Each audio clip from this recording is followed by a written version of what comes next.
Donc, l'exercice de suivi naturel. Fait que ce qu'on veut, c'est apprendre au chien à porter attention à nous dans différents environnements.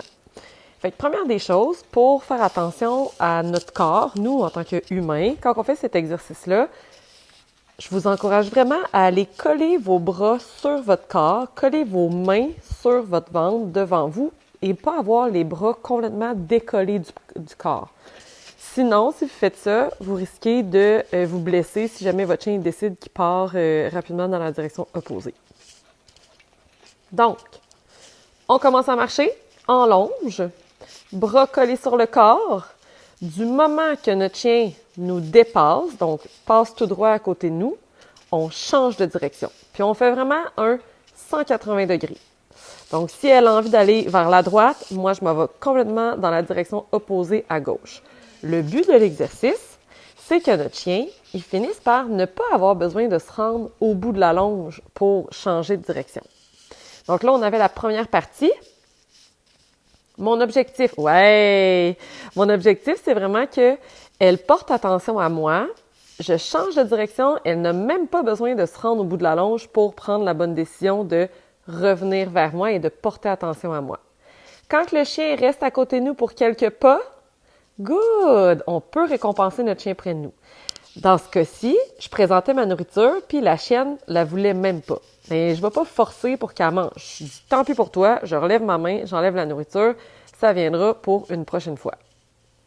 Donc, elle me dépasse, je change de direction, je veux qu'elle marche près de moi pendant au moins quelques secondes.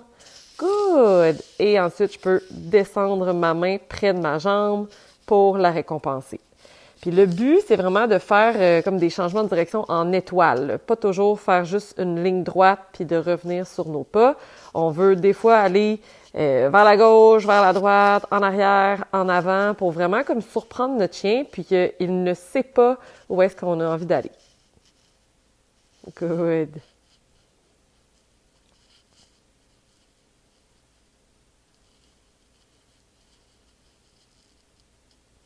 Puis vous remarquerez que je ne fais pas face au chien. Quand je tourne, je lui fais dos. Oui, je regarde où est-ce que mon chien est, mais je vais pas me retourner complètement vers lui. Je veux qu'il comprenne que, hey, change de direction, là. Suis-moi. Donc, 6 minutes plus tard, du début de l'exercice, on avait une amélioration. C'est une vidéo de 7 minutes que j'ai coupée parce que ça aurait été beaucoup trop long, mais dites-vous que c'est tout à fait normal que ça prenne du temps à votre chien de se connecter avec vous.